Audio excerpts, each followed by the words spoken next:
नमस्कार, मैं समीक्षा दादीज पॉपुलर सुपरफास्ट न्यूज में आपका स्वागत करती हूं। दिल्ली हाई कोर्ट के जज ने बीजेपी सांसद गौतम गंभीर से कहा, नेताओं की चमड़ी मोटी होनी चाहिए। मोदी कैबिनेट में बड़ा फेरबदल, किरेन रिजिजू नहीं होंगे कानून मंत्री। डिप्टी सीएम की पद के लिए राजी हुए डीके शिव कुमार। मॉनसून से पहले खबर, देश में इस साल होगी कम बारिश। भयंकर तूफान में बदला मोर्चा, भारत को खतरा। सीएम योगी की पुलिस पर पथराव और किसानों पर लाठीचार्ज, बिगड़े हालात। मध्य प्रदेश में बस में मौत की नींद सो गए 5 यात्री, ट्रोले ने मारी जोरदार टक्कर। पीएम मोदी ने ओडिशा में रेलवे परियोजनाओं की शुरुआत की। केसी वेणुगोपाल द्वारा कांग्रेस पार्टी ब्रीफिंग। कोरोना के 24 घंटे में 1021 नए केस आए सामने, सक्रिय मरीजों के मामले में राहत जारी। अब खबरें विस्तार से। दिल्ली हाई कोर्ट के जज ने बीजेपी सांसद गौतम गंभीर से कहा, नेताओं की चमड़ी मोटी होनी चाहिए। पूर्व क्रिकेटर और भाजपा सांसद गौतम गंभीर की मानहानि केस की सुनवाई करते हुए बुधवार को दिल्ली हाई कोर्ट ने कहा, जनप्रतिनिधि को इतना संवेदनशील नहीं होना चाहिए। सार्वजनिक क्षेत्र में मौजूद लोगों को मोटी चमड़ी वाला होना चाहिए।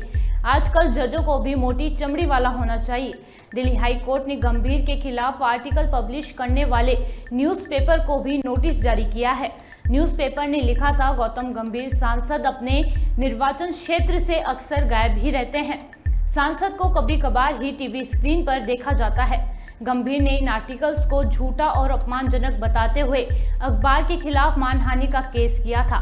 कोर्ट से मांग की थी कि अखबार उनसे बिना शर्त लिखित में माफी मांगे।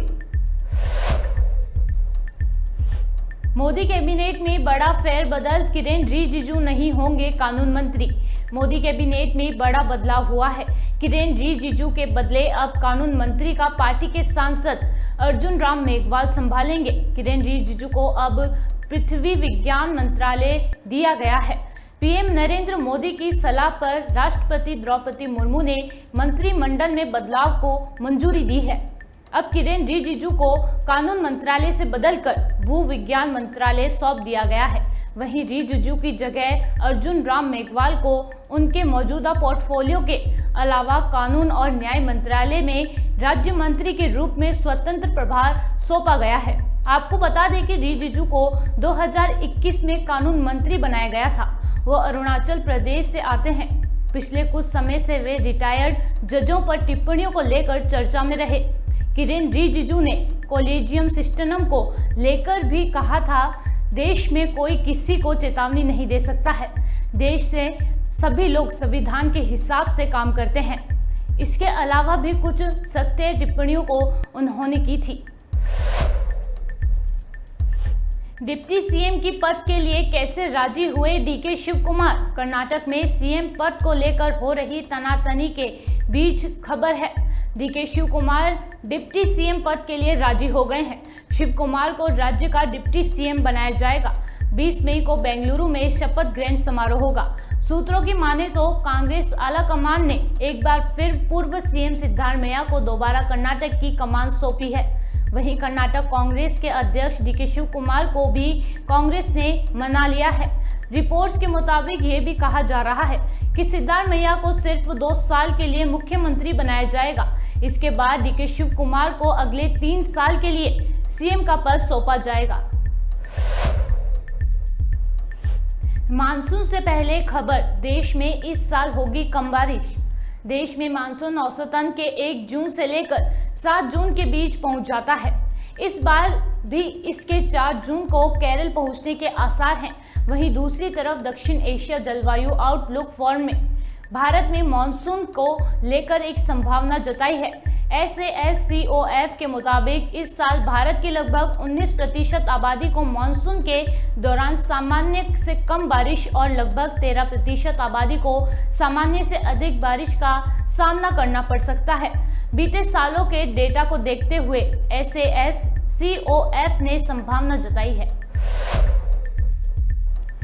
भयंकर तूफान में बदला मोर्चा, भारत को खतरा। मध्य बंगाल की खाड़ी से सटे दक्षिण पूर्व में चक्रवाती तूफान मोर्चा भीषण तूफान में बदल गया है। इस दौरान मोर्चा तूफान 9 किलोमीटर प्रति घंटे की रफ्तार से उत्तर दिशा की ओर बढ़ रहा है। चक्रवात मोर्चा ने जैसे ही रविवार 14 मई को बांग्लादेश और म्यांमार के समुद्र तटों पर दस्तक दी, आपदा प्रबंधन बल के जवानों को पश्चिम बंगाल में भी अलर्ट जारी कर दिया है। सीएम योगी की पुलिस पर पथराव और किसानों पर लाठीचार्ज, बिगड़े हालात। उत्तर प्रदेश में एक घटना सामने आई है। तस्वीरों में देखा जा सकता है कि पुलिस बल पर स्थानीय लोगों ने जमकर पथराव किया। चीख पुकार और हर तरफ अफरा तफरी का नजारा। इन तस्वीरों में इधर उधर भागते लोग एक बुलडोजर और पुलिस बल लाठियों के साथ नजर आ रहे हैं। देखने से ही पता लगता है कि मामला अतिक्रमण से जुड़ा हुआ है। दरअसल उत्तर प्रदेश के वाराणसी में अतिक्रमण हटाने गई पुलिस टीम पर किसानों ने पथराव कर दिया था। सूचना मिलने पर कई थानों की पुलिस मौके पर एक साथ। इसके बाद जवाबी कार्रवाई में पुलिस ने लाठीचार्ज किया, जिसमें दर्जनों लोग घायल हो गए। कई औरतों और लोग जख्मी जमीन पर गिरे दिखे। मध्य प्रदेश में बस में मौत की नींद सो गए 5 यात्री, ट्रोले ने मारी जोरदार टक्कर। मध्य प्रदेश में सड़क हादसों में मौत का तांडव रुकने का नाम नहीं ले रहा। हाल ही में खरगोन एक्सीडेंट में 25 लोगों की मौत का गम लोग भुला भी नहीं पाए थे कि आज शाहजपुरा से दिल दहला देने वाले हादसे की खबर आ गई। आज तड़के करीब 4 बजे मक्सी के पास यात्री बस और ट्रोले की टक्कर हो गई। दुर्घटना में 5 यात्रियों ने दम तोड़ दिया, जबकि 15 लोग घायल हो गए। फिलहाल घायलों को बेहतर इलाज के लिए उज्जैन रेफर किया गया है, जिनमें से एक की हालत नाजुक बनी हुई है। पीएम मोदी ने ओडिशा में रेलवे परियोजनाओं की शुरुआत की। पुरी और हावड़ा के बीच वंदे भारत एक्सप्रेस को हरी झंडी दिखाई। पीएम मोदी रुपए से अधिक की गई रेलवे परियोजनाओं का शिलान्यास और लोकार्पण करेंगे। वीडियो कॉन्फ्रेंसिंग के जरिए 18 मई को ओडिशा, पुरी और हावड़ा के बीच वंदे भारत एक्सप्रेस को भी हरी झंडी दिखाएंगे। जय जगन्नाथ। ओडिशा के राज्यपाल श्री गणेश लाल जी, मुख्यमंत्री मेरे मित्र श्रीमान नवीन पटनायक जी, कैबिनेट में मेरे सहयोगी अश्विनी वैष्णव जी, धर्मेंद्र प्रधान जी, विश्वेश्वर टुडू जी, अन्य सभी महानुभाव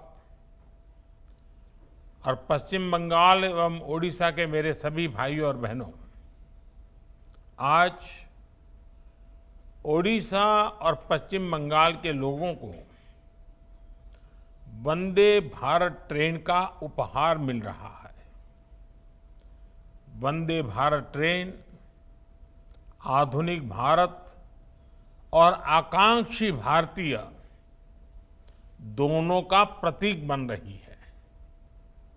आज जब वंदे भारत एक स्थान से दूसरे स्थान पर यात्रा करती है, गुजरती है, तो उसमें भारत की गति दिखाई देती है और भारत की प्रगति भी दिखाई देती है। अब बंगाल और ओडिशा में वंदे भारत की ये गति और प्रगति दस्तक देने जा रही है। इससे रेल यात्रा के अनुभव भी बदलेंगे और विकास के मायने भी बदलेंगे। अब कोलकाता से दर्शन के लिए पुरी जाना हो या पुरी से किसी काम के लिए कोलकाता जाना हो, ये यात्रा केवल 6.5 घंटे की रह जाएगी। इससे समय भी बचेगा, व्यापार और कारोबार भी बढ़ेगा और युवाओं के लिए नए अवसर भी तैयार होंगे। मैं ओडिशा और पश्चिम बंगाल के लोगों को इसके लिए बहुत बहुत बधाई देता हूं। साथियों, जब भी किसी को अपने परिवार के साथ कहीं दूर यात्रा पर जाना होता है तो रेल ही उसकी सबसे पहली पसंद होती है, उसकी प्राथमिकता होती है। आज ओडिशा के रेल डेवलपमेंट के लिए और भी कई बड़े कार्य हुए हैं। पुरी और कटक रेलवे स्टेशनों के आधुनिकीकरण का शिलान्यास हो, रेल लाइनों के दोहरीकरण का काम हो, या ओडिशा में रेलवे लाइन के 100% विद्युतीकरण के लक्ष्य की प्राप्ति हो, मैं इन सभी के लिए ओडिशा के लोगों को बहुत बहुत बधाई देता हूं।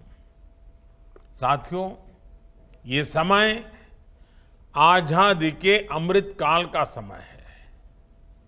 भारत की एकता को और मजबूत करने का समय है। जितनी ज्यादा एकता होगी, भारत का सामूहिक सामर्थ्य उतना ही ज्यादा शिखर पर पहुंचेगा।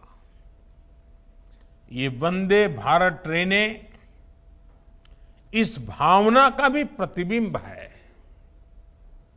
इस अमृत काल में वंदे भारत ट्रेनें विकास का इंजन भी बन रही हैं और एक भारत श्रेष्ठ भारत की भावना को भी आगे बढ़ा रही है। भारतीय रेलवे सबको जोड़ती है, एक सूत्र में पिरोती है। वंदे भारत ट्रेन भी अपनी इसी परिपाटी पर चलते हुए आगे बढ़ेगी। ये वंदे भारत बंगाल और ओडिशा के बीच, हावड़ा और पुरी के बीच जो आध्यात्मिक और सांस्कृतिक संबंध है, उन्हें और मजबूत करेगी। आज देश के अलग अलग राज्यों में ऐसी ही करीब 15 वंदे भारत ट्रेनें चल रही हैं। ये आधुनिक ट्रेनें देश की अर्थव्यवस्था को भी रफ्तार दे रही हैं। साथियों, बीते वर्षों में भारत ने कठिन से कठिन वैश्विक हालातों में भी अपने विकास की गति को बनाए रखा है। इसके पीछे एक बड़ा कारण है कि इस विकास में हर राज्य की भागीदारी है। देश हर राज्य को साथ लेकर आगे बढ़ रहा है। एक समय था जब कोई नई टेक्नोलॉजी आती थी या नई सुविधा बनती थी तो वो दिल्ली या कुछ बड़े शहरों तक ही सीमित रह जाती थी। लेकिन आज का भारत इस पुरानी सोच को पीछे छोड़कर आगे बढ़ रहा है। आज का नया भारत टेक्नोलॉजी भी खुद बना रहा है और नई सुविधाओं को तेजी से देश के कोने कोने में पहुंचा रहा है। ये वंदे भारत ट्रेन भारत ने अपने बलबूते ही बनाई है। आज भारत अपने बलबूते ही 5G टेक्नोलॉजी डेवलप करके उसे देश के दूर सुदूर क्षेत्रों में ले जा रहा है। भारत ने कोरोना जैसी महामारी की स्वदेशी वैक्सीन तैयार करके भी दुनिया को चौंका दिया था। और इन सब प्रयासों में समान बात यह है कि ये सारी सुविधाएं किसी एक शहर या एक राज्य तक सीमित ही नहीं रही, बल्कि सबके पास पहुंची, तेजी से पहुंची। हमारी ये वंदे भारत ट्रेनें भी अब उत्तर से लेकर दक्षिण तक, पूरब से लेकर पश्चिम तक देश के हर किनारे को स्पर्श करती हैं। भाइयों और बहनों, सबका साथ सबका विकास की इस नीति का सबसे बड़ा लाभ आज देश के उन राज्यों को हो रहा है जो विकास की दौड़ में पीछे छूट गए थे। पिछले 8-9 वर्षों में ओडिशा में रेल परियोजनाओं के बजट में काफी वृद्धि की गई है। 2014 के पहले 10 वर्षों में यहां हर वर्ष औसतन 20 किलोमीटर के आसपास ही रेल लाइनें बिछाई जाती थी, जबकि साल 2022-23 में यानी सिर्फ एक साल में ही यहां 120 किलोमीटर के आसपास नई रेल लाइनें बिछाई गई हैं। 2014 के पहले 10 वर्षों में यहां ओडिशा में 20 किलोमीटर से भी कम लाइनों का दोहरीकरण होता था। पिछले साल ये आंकड़ा भी बढ़कर 300 किलोमीटर के आसपास पहुंच गया है। ओडिशा के लोग जानते हैं कि करीब 300 किलोमीटर लंबी खोर्दा बोलांगीर परियोजना कितने वर्षों से लटकी हुई थी। आज इस परियोजना पर भी बहुत तेजी से काम चल रहा है। हरिदासपुर पारादीप नई रेल लाइन हो, टीटलागढ़ रायपुर लाइन का दोहरीकरण और विद्युतीकरण हो, जिन कामों का इंतजार ओडिशा के लोगों को वर्षों से था, वो अब पूरे हो रहे हैं। आज ओडिशा देश के उन राज्यों में है जहां 100% रेल नेटवर्क का इलेक्ट्रिफिकेशन हो चुका है। पश्चिम बंगाल में भी 100% इलेक्ट्रिफिकेशन के लिए तेजी से काम चल भी रहा है। इससे ट्रेनों की रफ्तार बढ़ी है और मालगाड़ियों की समय की भी बचत हुई है। ओडिशा जैसा राज्य जो खनिज संपदा का इतना बड़ा भंडार है, केंद्र है, उसे रेलवे के इलेक्ट्रिफिकेशन से और ज्यादा फायदा मिलेगा। इससे औद्योगिक विकास को गति के साथ ही डीजल में होने वाले प्रदूषण से भी मुक्ति मिलेगी। साथियों, इंफ्रास्ट्रक्चर के निर्माण का एक और पक्ष है जिसकी उतनी ज्यादा चर्चा नहीं होती। इंफ्रास्ट्रक्चर से लोगों का सिर्फ जीवन ही आसान नहीं होता, बल्कि ये समाज को भी सशक्त करता है। जहां इंफ्रास्ट्रक्चर का अभाव होता है, वहां लोगों का विकास भी पिछड़ जाता है। जहां इंफ्रास्ट्रक्चर का विकास होता है, वहां लोगों का विकास भी तेजी से होता है। आप भी जानते हैं कि पीएम सौभाग्य योजना के तहत भारत सरकार ने 2.5 करोड़ से ज्यादा घरों को मुफ्त बिजली कनेक्शन दिया है। इसमें उड़ीसा के करीब 25 लाख और बंगाल के 7.25 लाख घर भी शामिल है। अब आप सोचिए, अगर ये एक योजना नहीं शुरू हुई होती तो क्या होता। 21वीं सदी में आज भी 2.5 करोड़ घरों के बच्चे अंधेरे में पढ़ने के लिए, अंधेरे में जीने के लिए मजबूर रहते। वो परिवार मॉडर्न कनेक्टिविटी और उन सभी सुविधाओं से कटे रहते जो बिजली आने पर मिलती है। साथियों, आज हम एयरपोर्ट्स की संख्या 75 से बढ़कर करीब 150 हो जाने की बात करते हैं।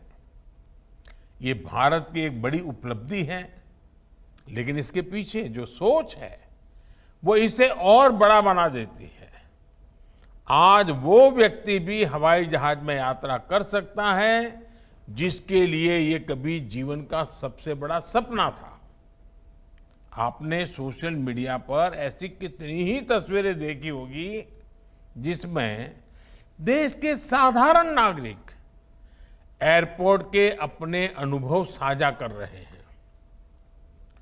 जब उनके बेटे या बेटी उन्हें पहली बार हवाई जहाज की यात्रा कराते हैं, उस खुशी की कोई तुलना नहीं हो सकती। साथियों, इंफ्रास्ट्रक्चर से जुड़ी भारत की ये उपलब्धियां भी आज अध्ययन का विषय है। जब हम इंफ्रास्ट्रक्चर निर्माण के लिए 10 लाख करोड़ रुपए तय करते हैं, इससे लाखों रोजगार भी बनते हैं। जब हम किसी क्षेत्र को रेल और हाईवे जैसी कनेक्टिविटी से जोड़ते हैं तो इसका असर सिर्फ यात्रा की सुविधा तक सीमित नहीं रहता। ये किसानों और उद्यमियों को नए बाजार से जोड़ता है, ये पर्यटकों को टूरिस्ट प्लेस से जोड़ता है, ये छात्रों को उनकी पसंद के कॉलेज से जोड़ता है। इसी सोच के साथ आज भारत आधुनिक इंफ्रास्ट्रक्चर पर रिकॉर्ड निवेश कर रहा है। साथियों, आज देश जन सेवा ही प्रभु सेवा की सांस्कृतिक सोच से आगे बढ़ रहा है। हमारी आध्यात्मिक व्यवस्था ने सदियों से इस विचार को पोषित किया है।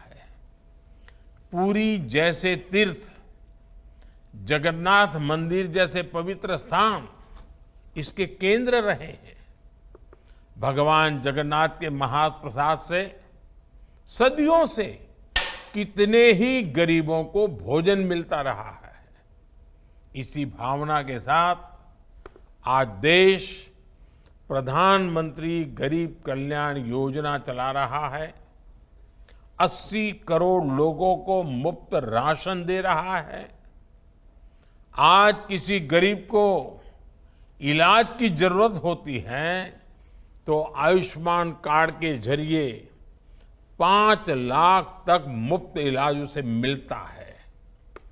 करोड़ों गरीबों को प्रधानमंत्री आवास योजना के तहत पक्के मकान मिले हैं।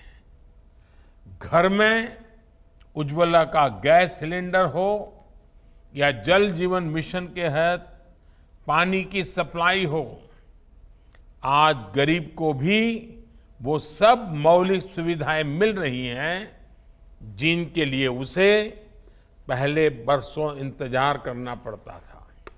साथियों, भारत के तेज विकास के लिए भारत के राज्यों का संतुलित विकास भी उतना ही आवश्यक है। आज देश का प्रयास है कि कोई भी राज्य संसाधनों के अभाव के कारण विकास की दौड़ में पिछड़ना नहीं चाहिए।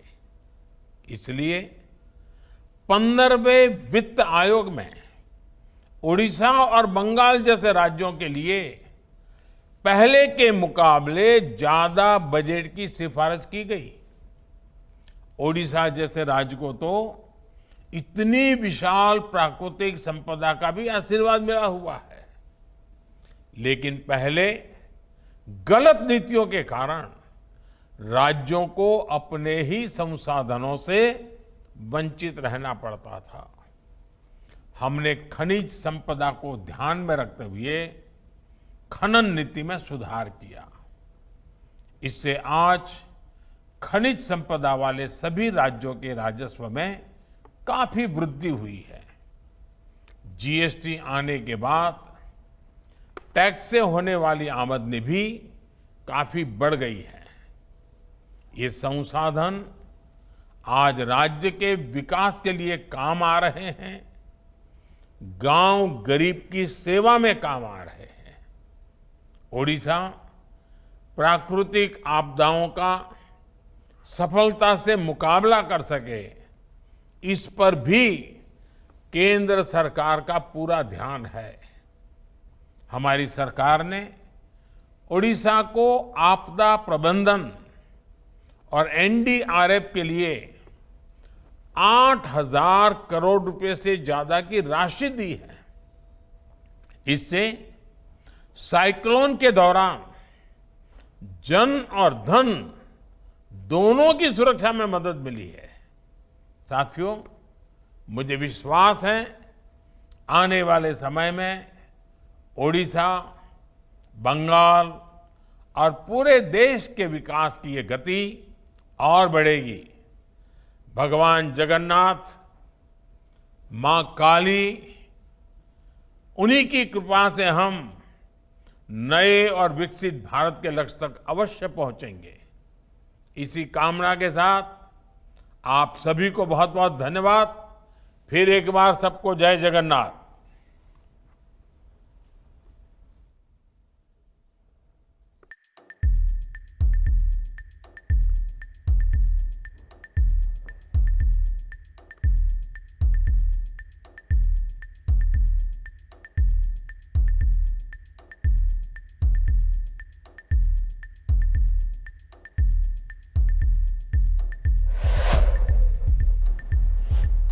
केसी वेणुगोपाल द्वारा कांग्रेस पार्टी ब्रीफिंग। कर्नाटक चुनाव पर केसी वेणुगोपाल ने की प्रेस कॉन्फ्रेंस। आइए जानते हैं उन्होंने क्या कुछ कहा। The people of Karnataka for a spectacular victory in favor of Congress party. Clearly this election was poor versus rich in Karnataka. So we would like to specially mention that entire poor people of Karnataka stand with the Congress party and middle class people also.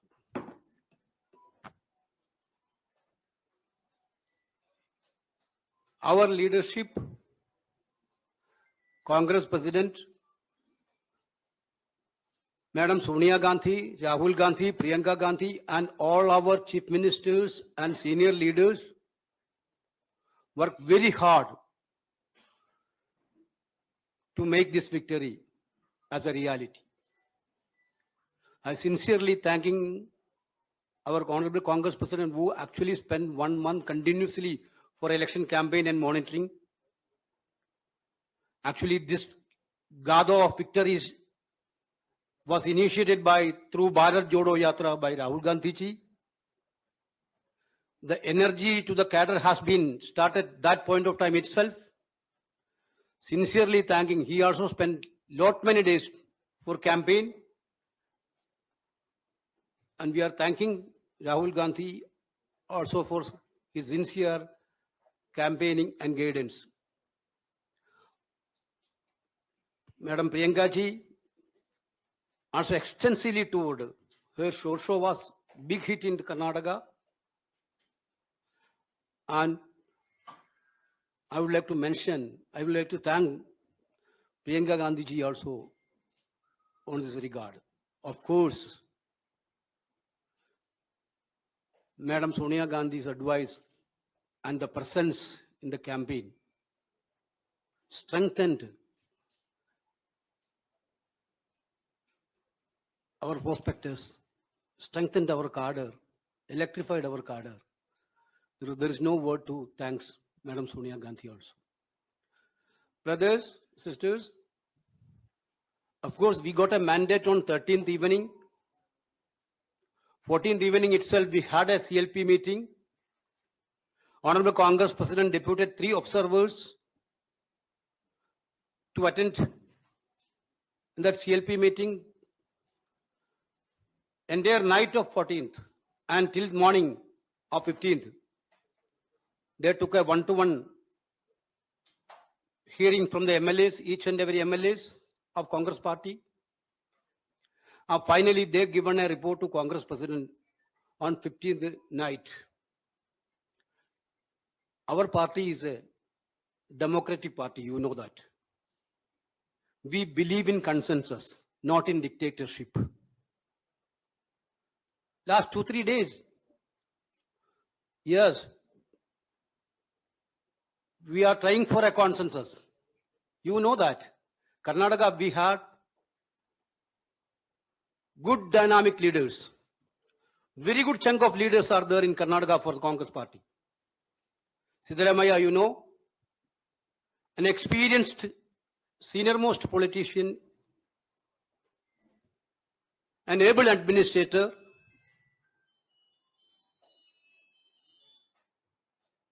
he is contributed a lot for this election for the party.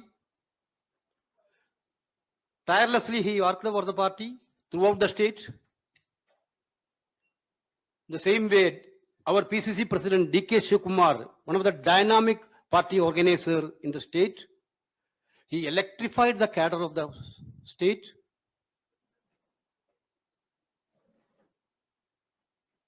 Wherever little gap is there, he reached there and filled the gap. You know, it was a very good combination as Shivakumar as a PCC and Siddaramaiah as a CLP leader. Both are big assets of the Congress party in Karnataka. Of course, everybody have their own wish, their own desire to become a CM. They deserve it also. Both deserve it also. The Congress president had a series of consultation with the senior leaders and one-to-one discussion with the Siddaramaiah ji and Shivakumar. We are all the part of that discussions. And two, he took opinion from Madam Sonia Gandhi, Rahul Gandhi, and Priyanka ji, and other senior leaders. Finally, Congress president took a decision on Karnataka's CLP leader issue. He conveyed me, he authorized me to convey his decision, Congress president decisions, to the media, through the media to the people of Karnataka and the nation. He decided to make Siddaramaiah as the Chief Minister of Karnataka.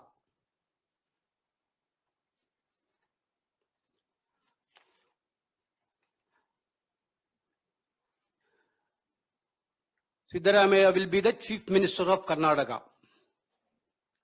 D.K. Shivakumar will be the only one Deputy CM of Karnataka. He will continue as a PCC President till the Parliament election is over.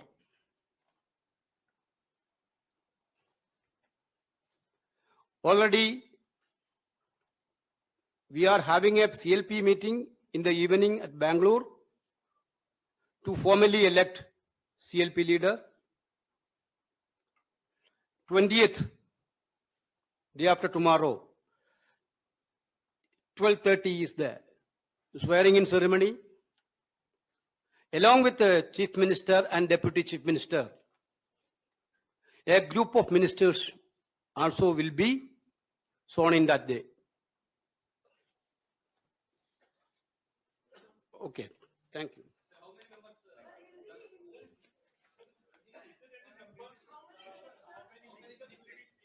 That you will know. नमस्कार साथियों, जैसा कि आदरणीय केसी वेणुगोपाल जी ने कहा,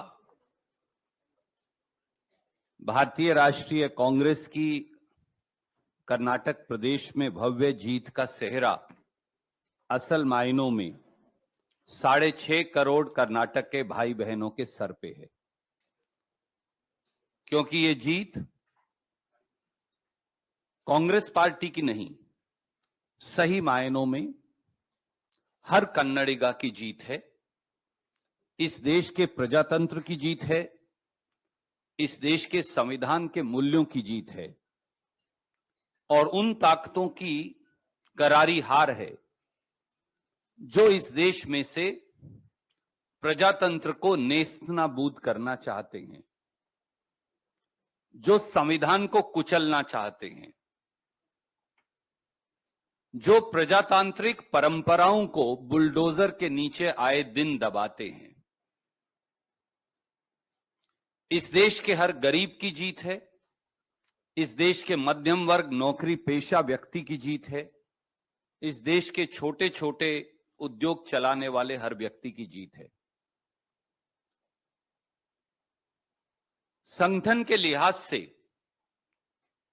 इस जंग की शुरुआत श्री राहुल गांधी जी की भारत जोड़ो यात्रा से हुई, जैसा वेणुगोपाल जी ने कहा, जिसने सही मायनों में कर्नाटक में 21 दिन राहुल गांधी जी ने 600 किलोमीटर यात्रा कर संगठन को एक नई ताकत दी। उसके बाद सिद्धारमैया जी, डीके शिवकुमार जी और कांग्रेस के सब नेताओं ने मिलकर प्रजाध्वनि यात्रा से प्रदेश के कोने कोने में एक अलख जगाई। चुनाव के दौरान जिस प्रकार से कांग्रेस अध्यक्ष खड़गे साहब ने 1 महीने तक न दिन देखा न रात कड़ी मेहनत की और वो 42 से अधिक सभाओं को संबोधित उन्होंने किया, उससे चुनाव को ताकत मिली।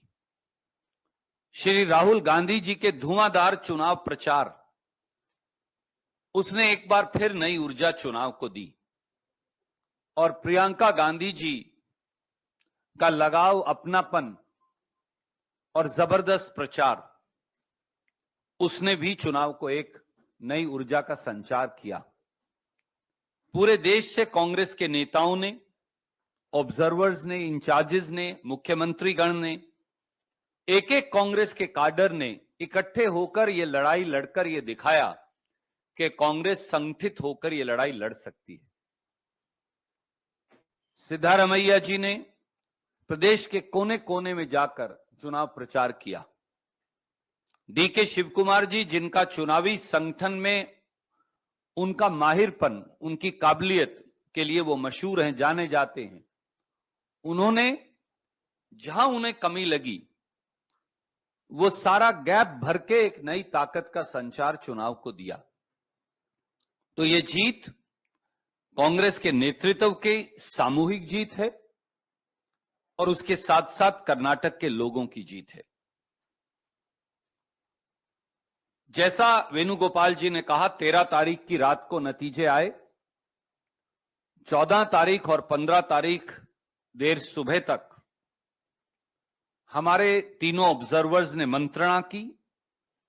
15 की रात को उन्होंने रिपोर्ट सौंपी। 2 दिन चर्चा का दौर चला। मुझे मालूम है बहुत सारे पत्रकार मित्र विचलित रहे, अनेकों सवाल पूछते रहे। उन्होंने ये भी कहा कि आप और जल्दी फैसला क्यों नहीं कर रहे। आप में से अनेक लोगों ने थोड़ा गुस्सा भी किया हमसे, वेणुगोपाल जी से, मुझसे, क्योंकि आपका अधिकार है। मोदी जी से तो कोई गुस्सा कर नहीं सकता, हम पर तो आपका अधिकार है, हम आपके परिवार का हिस्सा हैं, हम आपको प्यार करते हैं, आप हमें प्यार करते हैं, यही कांग्रेस है।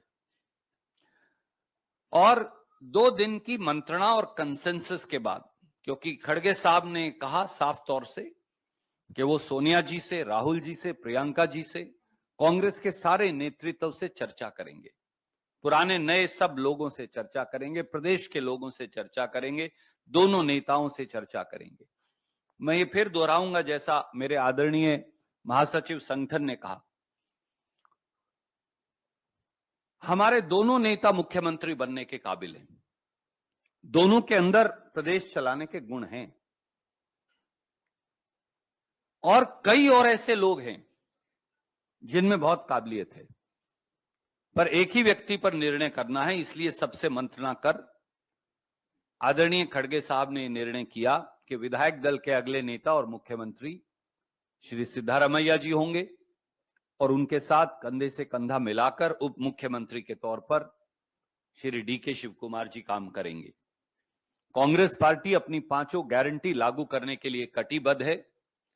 कांग्रेस पार्टी गरीब मध्यम वर्ग नौकरी पेशा व्यक्ति के लिए कर्नाटक में काम करेगी और एक transparent government, honest government, stable government, accountable government देकर हम एक नया रोल मॉडल कर्नाटक के अंदर पेश करेंगे, ब्रांड कर्नाटका का निर्माण करेंगे। 20 तारीख को ओथ होगी। आज शाम को विधायक दल की बैठक है 7 बजे बेंगलोर में।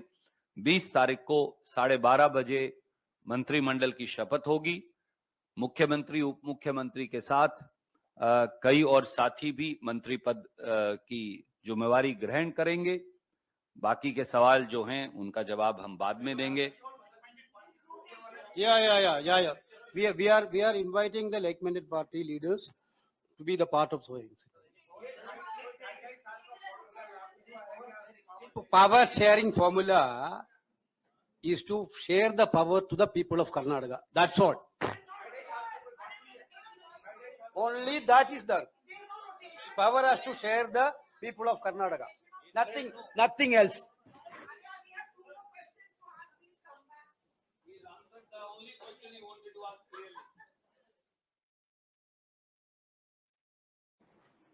PC. Good afternoon to everybody. First of all, I would like to sincerely thank the people of Karnataka for a spectacular victory in favor of Congress party. Clearly, this election was poor versus rich in Karnataka. So we would like to specially mention that entire poor people of Karnataka stand with the Congress party and middle class people also.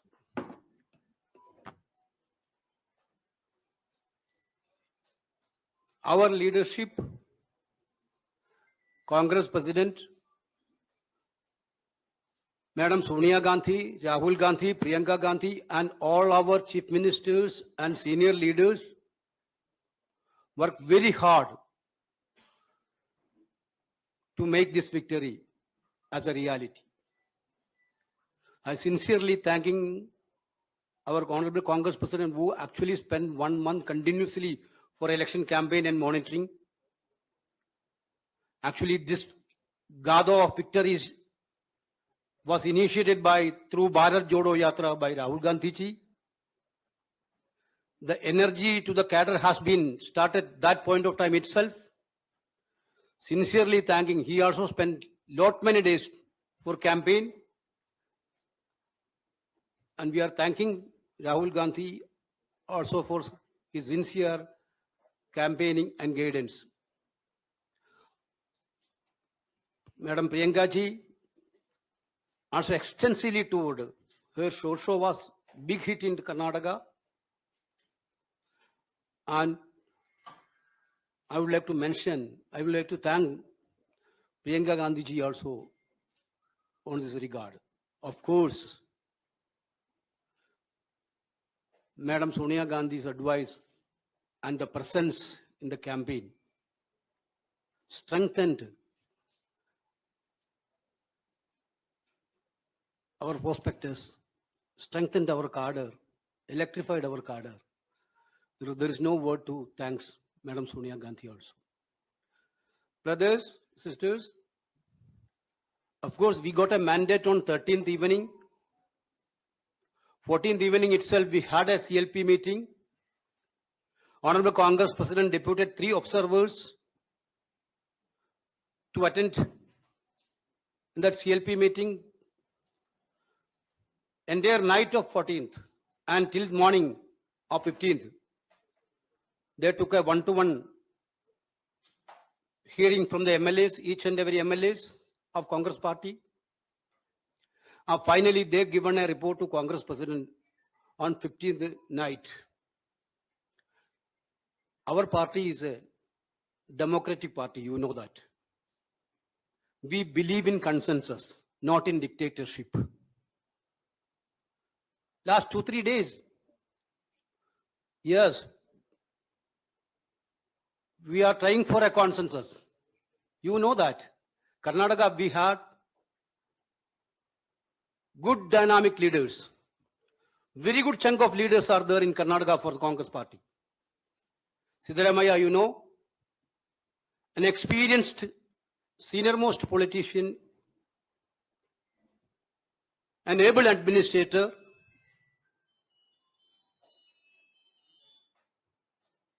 he is contributed a lot for this election for the party.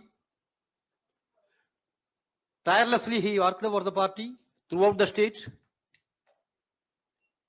The same way, our PCC president D.K. Shivkumar, one of the dynamic party organizer in the state, he electrified the cadre of the state.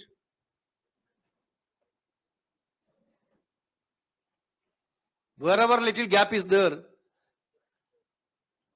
he reached there and filled the gap. You know, it was a very good combination as Shivkumar as a PCC and Siddaramaiah as a CLP leader. Both are big assets of the Congress party in Karnataka. Of course, everybody have their own wish, their own desire to become a CM. They deserve it also. Both deserve it also. The Congress president had a series of consultation with the senior leaders and one-to-one discussion with the Siddaramaiah ji and Shivkumar. We are all the part of that discussions.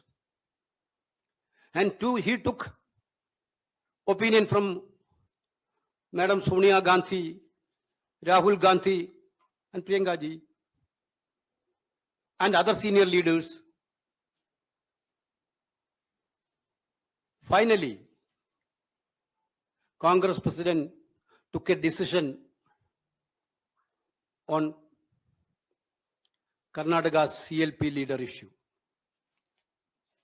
He conveyed me, he authorized me to convey his decision, Congress president decisions, to the media, through the media to the people of Karnataka and the nation. He decided to make Siddaramaiah as the Chief Minister of Karnataka.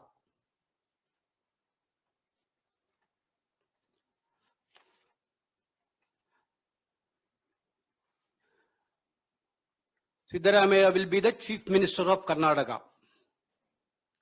D.K. Shivkumar will be the only one Deputy CM of Karnataka.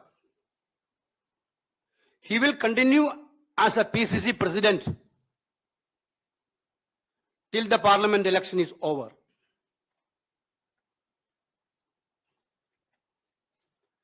Already, we are having a CLP meeting in the evening at Bangalore to formally elect CLP leader. 20th, day after tomorrow, 12:30 is the swearing-in ceremony. Along with the Chief Minister and Deputy Chief Minister, a group of ministers also will be sworn in that day. Okay, thank you.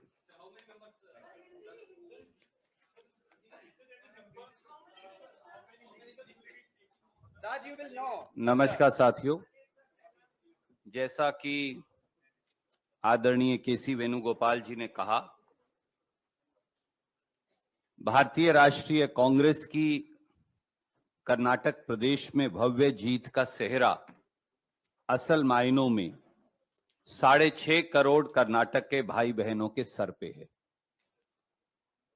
क्योंकि ये जीत Congress party की नहीं, सही मायनों में हर कन्नडिगा की जीत है।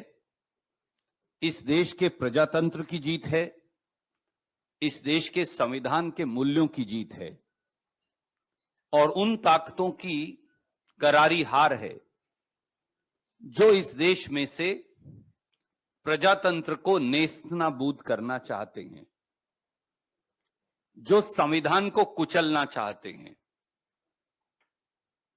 जो प्रजातांत्रिक परंपराओं को बुलडोजर के नीचे आए दिन दबाते हैं।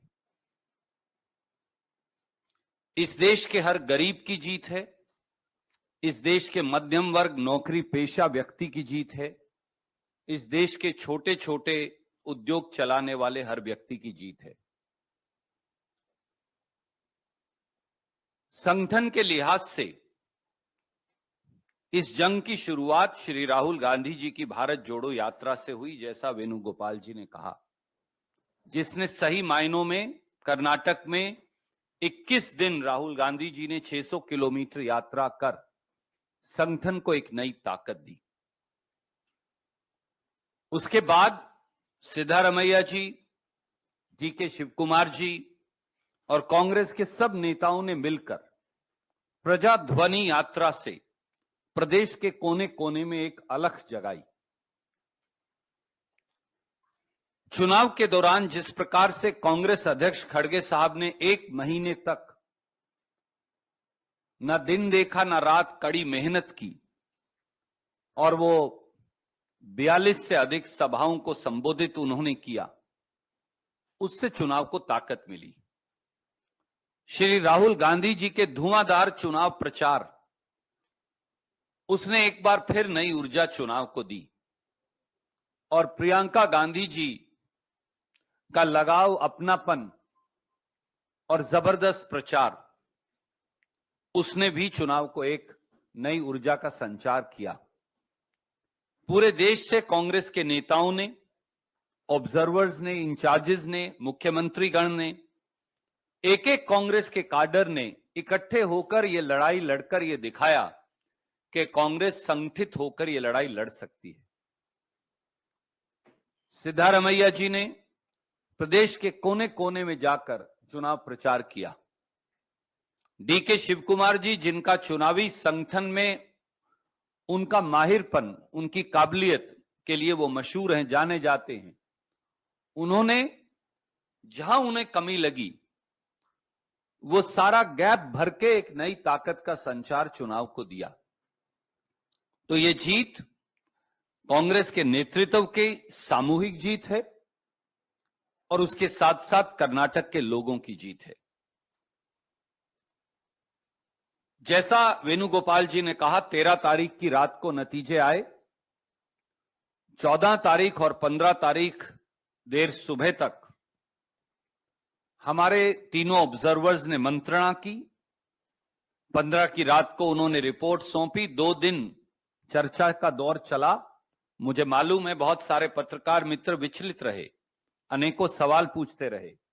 उन्होंने ये भी कहा कि आप और जल्दी फैसला क्यों नहीं कर रहे। आप में से अनेक लोगों ने थोड़ा गुस्सा भी किया हमसे, वेणुगोपाल जी से, मुझसे, क्योंकि आपका अधिकार है। मोदी जी से तो कोई गुस्सा कर नहीं सकता। हम पर तो आपका अधिकार है, हम आपके परिवार का हिस्सा हैं। हम आपको प्यार करते हैं, आप हमें प्यार करते हैं। यही कांग्रेस है।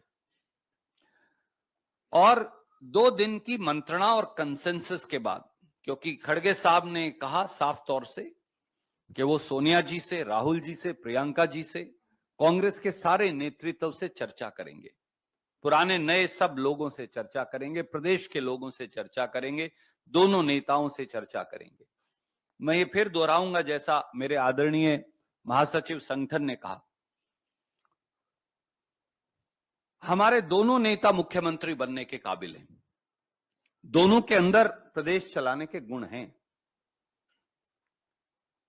और कई और ऐसे लोग हैं जिनमें बहुत काबिलियत है, पर एक ही व्यक्ति पर निर्णय करना है। इसलिए सबसे मंत्रणा कर आदरणीय खड़गे साहब ने निर्णय किया कि विधायक दल के अगले नेता और मुख्यमंत्री श्री सिद्धारमैया जी होंगे और उनके साथ कंधे से कंधा मिलाकर उप मुख्यमंत्री के तौर पर श्री डीके शिवकुमार जी काम करेंगे। कांग्रेस पार्टी अपनी 5 गारंटी लागू करने के लिए कटिबद्ध है। कांग्रेस पार्टी गरीब मध्यम वर्ग नौकरी पेशा व्यक्ति के लिए कर्नाटक में काम करेगी और एक transparent government, honest government, stable government, accountable government देकर हम एक नया रोल मॉडल कर्नाटक के अंदर पेश करेंगे, ब्रांड कर्नाटका का निर्माण करेंगे। 20 तारीख को ओथ होगी। आज शाम को विधायक दल की बैठक है 7 बजे बेंगलोर में। 20 तारीख को 12:30 बजे मंत्रिमंडल की शपथ होगी। मुख्यमंत्री उप मुख्यमंत्री के साथ कई और साथी भी मंत्री पद की जिम्मेवारी ग्रहण करेंगे। बाकी के सवाल जो हैं उनका जवाब हम बाद में देंगे। Yeah. We are inviting the like-minded party leaders to be the part of sowing. Power sharing formula is to share the power to the people of Karnataka. That's all. Karnataka प्रदेश में भव्य जीत का सेहरा असल मायनों में 6.5 करोड़ कर्नाटक के भाई बहनों के सर पे है, क्योंकि ये जीत कांग्रेस पार्टी की नहीं, सही मायनों में हर कन्नडिगा की जीत है। इस देश के प्रजातंत्र की जीत है, इस देश के संविधान के मूल्यों की जीत है और उन ताकतों की करारी हार है जो इस देश में से प्रजातंत्र को नेस्तनाबूद करना चाहते हैं, जो संविधान को कुचलना चाहते हैं, जो प्रजातांत्रिक परंपराओं को बुलडोजर के नीचे आए दिन दबाते हैं। इस देश के हर गरीब की जीत है, इस देश के मध्यम वर्ग नौकरी पेशा व्यक्ति की जीत है, इस देश के छोटे छोटे उद्योग चलाने वाले हर व्यक्ति की जीत है। संगठन के लिहाज से इस जंग की शुरुआत श्री राहुल गांधी जी की भारत जोड़ो यात्रा से हुई, जैसा वेणुगोपाल जी ने कहा, जिसने सही मायनों में कर्नाटक में 21 दिन राहुल गांधी जी ने 600 किलोमीटर यात्रा कर संगठन को एक नई ताकत दी। उसके बाद सिद्धारमैया जी, डीके शिवकुमार जी और कांग्रेस के सब नेताओं ने मिलकर प्रजाध्वनि यात्रा से प्रदेश के कोने कोने में एक अलख जगाई। चुनाव के दौरान जिस प्रकार से कांग्रेस अध्यक्ष खड़गे साहब ने 1 महीने तक न दिन देखा न रात कड़ी मेहनत की और वो 42 से अधिक सभाओं को संबोधित उन्होंने किया, उससे चुनाव को ताकत मिली।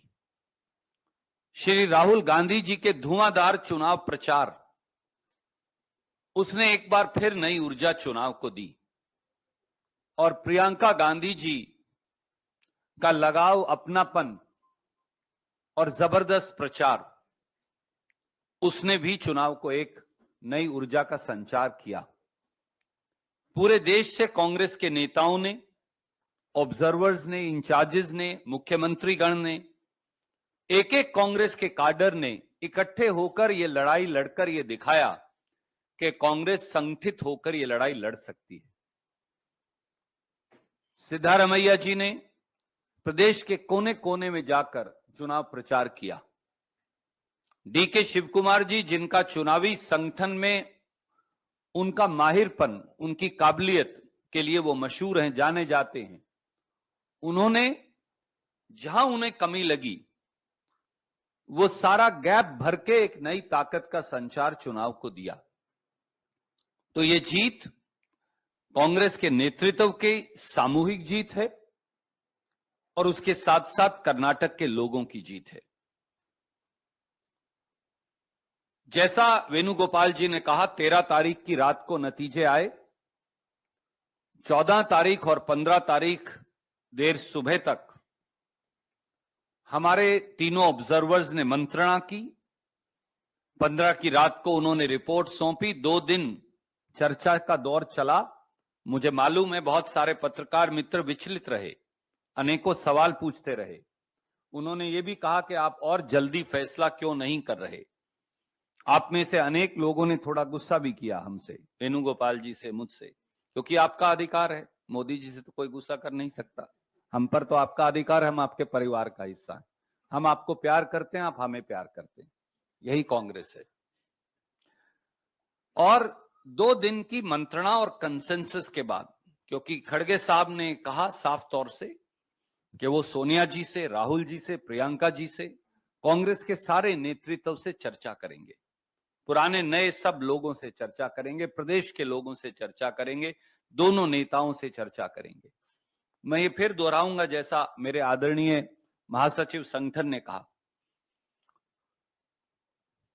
हमारे दोनों नेता मुख्यमंत्री बनने के काबिल हैं, दोनों के अंदर प्रदेश चलाने के गुण हैं, और कई और ऐसे लोग हैं जिनमें बहुत काबिलियत है, पर एक ही व्यक्ति पर निर्णय करना है, इसलिए सबसे मंत्रणा कर आदरणीय खड़गे साहब ने निर्णय किया कि विधायक दल के अगले नेता और मुख्यमंत्री श्री सिद्धारमैया जी होंगे, और उनके साथ कंधे से कंधा मिलाकर उप मुख्यमंत्री के तौर पर श्री डीके शिव कुमार जी काम करेंगे। कांग्रेस पार्टी अपनी 5 गारंटी लागू करने के लिए कटिबद्ध है। कांग्रेस पार्टी गरीब, मध्यम वर्ग, नौकरी पेशा व्यक्ति के लिए कर्नाटक में काम करेगी, और एक transparent government, honest government, stable government, accountable government देकर हम एक नया रोल मॉडल कर्नाटक के अंदर पेश करेंगे, ब्रांड कर्नाटका का निर्माण करेंगे। 20 तारीख को ओथ होगी, आज शाम को विधायक दल की बैठक है 7 बजे बेंगलोर में, 20 तारीख को 12:30 बजे मंत्रिमंडल की शपथ होगी। मुख्यमंत्री, उप मुख्यमंत्री के साथ कई और साथी भी मंत्री पद की जिम्मेवारी ग्रहण करेंगे। बाकी के सवाल जो हैं उनका जवाब हम बाद में देंगे। Yeah. We are inviting the like-minded party leaders to be the part of sowing. Power sharing formula is to share the power to the people of Karnataka. That's all. First of all, sincere sorry for the delay of half an hour. PC. Good afternoon to everybody. First of all, I would like to sincerely thank the people of Karnataka for a spectacular victory in favor of Congress party. Clearly, this election was poor versus rich in Karnataka. So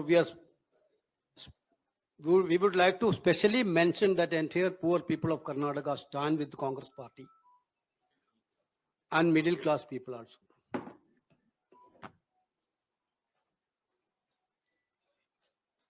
Our leadership, Congress President, Madam Sonia Gandhi, Rahul Gandhi, Priyanka Gandhi, and all our chief ministers and senior leaders worked very hard to make this victory as a reality. I sincerely thanking our honorable Congress President, who actually spent 1 month continuously for election campaign and monitoring. Actually, this Gado of victory was initiated through Bharat Jodo Yatra by Rahul Gandhi ji. The energy to the cadre has been started that point of time itself. Sincerely thanking, he also spent many days for campaign. And we are thanking Rahul Gandhi also for his sincere campaigning and guidance. Madam Priyanka ji also extensively toured. Her show was big hit in Karnataka. And I would like to thank Priyanka Gandhi ji also on this regard. Of course, Madam Sonia Gandhi's advice and the presence in the campaign strengthened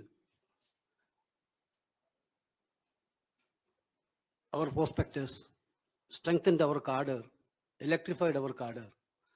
There is no word to thanks Madam Sonia Gandhi also. Brothers, sisters, of course, we got a mandate on 13th evening. 14th evening itself, we had a CLP meeting. Honorable Congress President deputed 3 observers to attend in that CLP meeting. Entire night of 14th and till morning of 15th, they took a one-to-one hearing from the MLAs, each and every MLAs of Congress party. Finally, they given a report to Congress President on 15th night.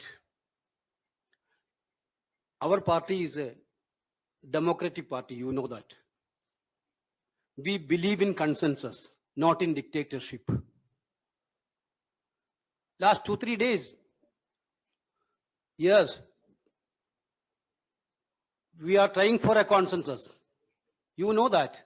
Karnataka, we had good dynamic leaders. Very good chunk of leaders are there in Karnataka for the Congress party. Siddaramaiah, you know, an experienced senior-most politician,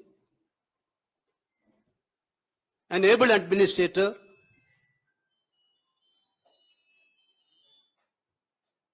he is contributed a lot for this election for the party. Tirelessly he worked for the party throughout the state.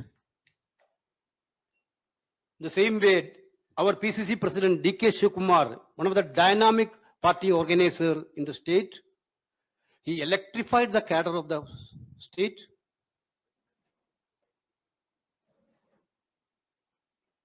Wherever little gap is there, he reached there and filled the gap.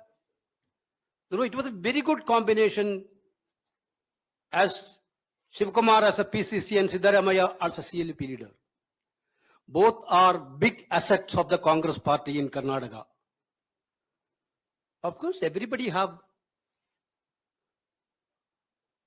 their own wish, their own desire to become a CM. They deserve it also. Both deserve it also. The Congress president had a series of consultation with the senior leaders and one-to-one discussion with the Siddaramaiah ji and Shivkumar. We are all the part of that discussions. And he took opinion from Madam Sonia Gandhi, Rahul Gandhi, and Priyanka ji, and other senior leaders.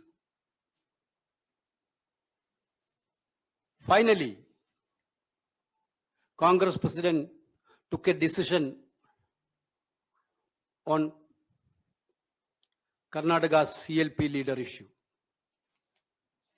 He conveyed me, he authorized me to convey his decision, Congress President decisions, to the media, through the media to the people of Karnataka and the nation.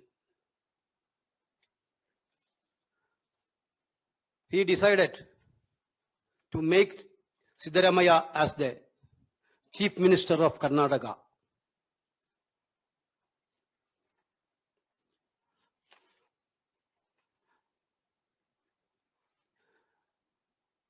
Siddaramaiah will be the Chief Minister of Karnataka. D.K. Shivkumar will be the only one Deputy CM of Karnataka. He will continue as a PCC President till the Parliament election is over.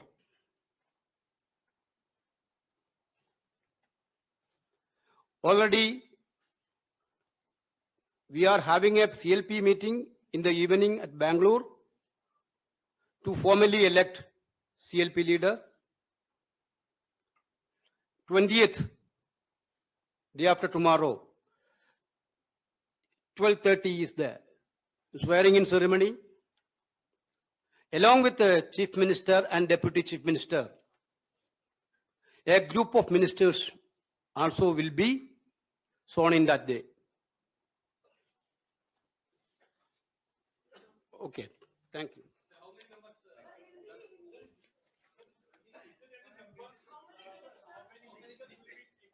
That you will know. नमस्कार साथियों, जैसा कि आदरणीय केसी वेणुगोपाल जी ने कहा,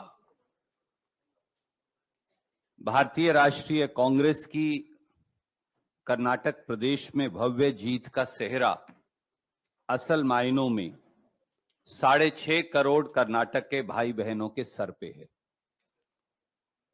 क्योंकि ये जीत Congress party की नहीं, सही मायनों में हर कन्नडिगा की जीत है। इस देश के प्रजातंत्र की जीत है, इस देश के संविधान के मूल्यों की जीत है और उन ताकतों की करारी हार है जो इस देश में से प्रजातंत्र को नेस्तनाबूद करना चाहते हैं, जो संविधान को कुचलना चाहते हैं, जो प्रजातांत्रिक परंपराओं को बुलडोजर के नीचे आए दिन दबाते हैं। इस देश के हर गरीब की जीत है, इस देश के मध्यम वर्ग नौकरी पेशा व्यक्ति की जीत है, इस देश के छोटे छोटे उद्योग चलाने वाले हर व्यक्ति की जीत है। संगठन के लिहाज से इस जंग की शुरुआत श्री राहुल गांधी जी की भारत जोड़ो यात्रा से हुई, जैसा वेणुगोपाल जी ने कहा, जिसने सही मायनों में कर्नाटक में 21 दिन राहुल गांधी जी ने 600 किलोमीटर यात्रा कर संगठन को एक नई ताकत दी। उसके बाद सिद्धारमैया जी, डीके शिवकुमार जी और कांग्रेस के सब नेताओं ने मिलकर प्रजाध्वनि यात्रा से प्रदेश के कोने कोने में एक अलख जगाई। चुनाव के दौरान जिस प्रकार से कांग्रेस अध्यक्ष खड़गे साहब ने 1 महीने तक न दिन देखा न रात कड़ी मेहनत की और वो 42 से अधिक सभाओं को संबोधित उन्होंने किया, उससे चुनाव को ताकत मिली। श्री राहुल गांधी जी के धुआंधार चुनाव प्रचार, उसने एक बार फिर नई ऊर्जा चुनाव को दी और प्रियंका गांधी जी का लगाव, अपनापन और जबरदस्त प्रचार, उसने भी चुनाव को एक नई ऊर्जा का संचार किया।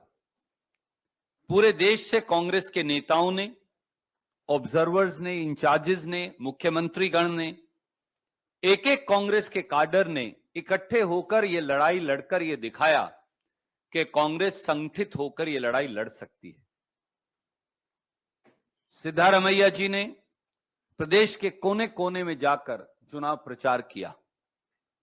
डीके शिवकुमार जी, जिनका चुनावी संगठन में उनका माहिरपन, उनकी काबिलियत के लिए वो मशहूर हैं, जाने जाते हैं, उन्होंने जहां उन्हें कमी लगी वो सारा गैप भर के एक नई ताकत का संचार चुनाव को दिया।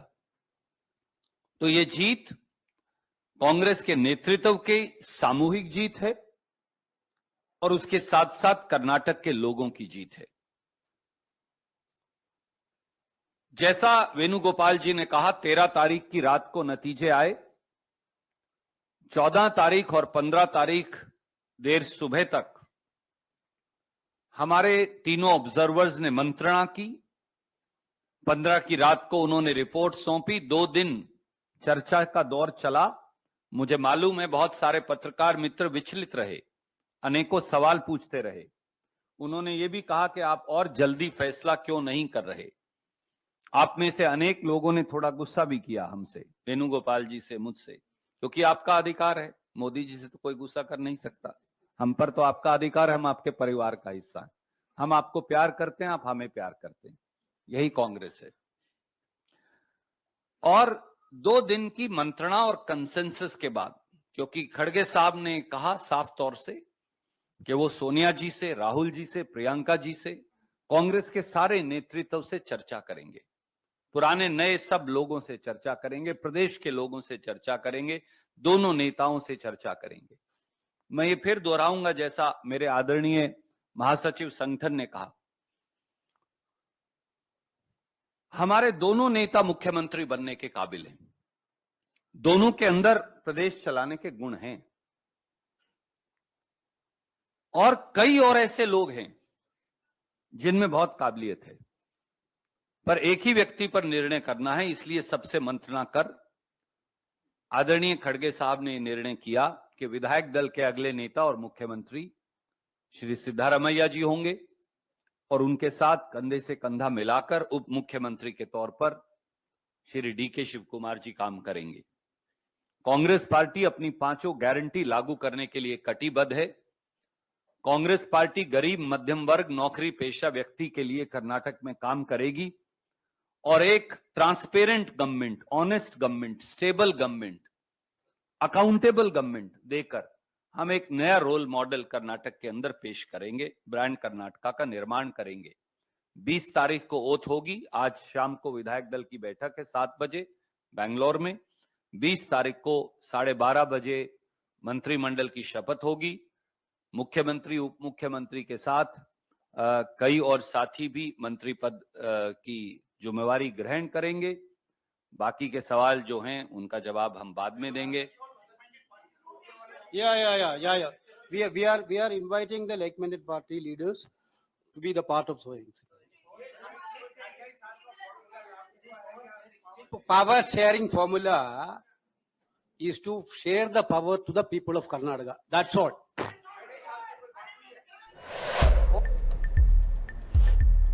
कोरोना के 24 घंटे में 1021 नए केस आए सामने।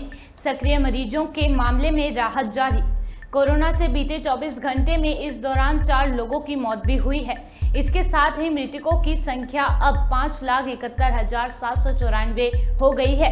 पिछले कई दिनों से कोरोना के दैनिक मामले में लगातार गिरावट भी देखने को मिल रही है। हालांकि कल के मुकाबले आज देश में कोरोना के दैनिक मामले में थोड़ी तेजी दर्ज की गई है। इस तेजी के आज देश में कोरोना के 1000 से ज्यादा मामले सामने आए हैं।